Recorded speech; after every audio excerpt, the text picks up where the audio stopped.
അരുൺകുമാർ തീർച്ചയായും വ്യക്തമാക്കിയത് രാഷ്ട്രീയ പാർട്ടിയുടെ ഒഴിവാക്കിയതെന്നാണ്. എന്നാൽ പശ്ചാത്തലത്തിൽ ദേശീയ പുഷ്പമായ താമര ഒഴിവാക്കിയത് പേരാണ് കൊടുത്തിരിക്കുന്നത്. അതിൽ നമ്മുടെ ദേശീയ പുഷ്പമായ താമരയെ എന്തുകൊണ്ട് വിരുമാറ്റുന്നു?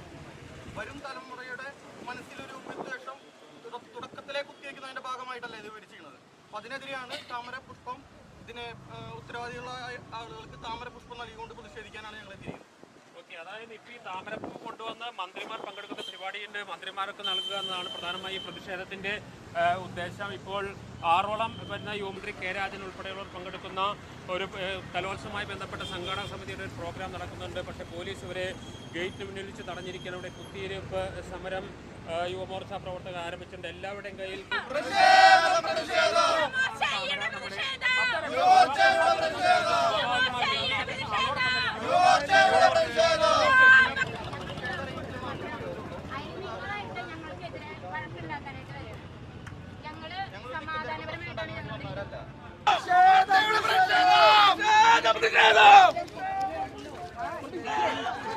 നിങ്ങളിത് എന്താ കാട്ടുന്നത്?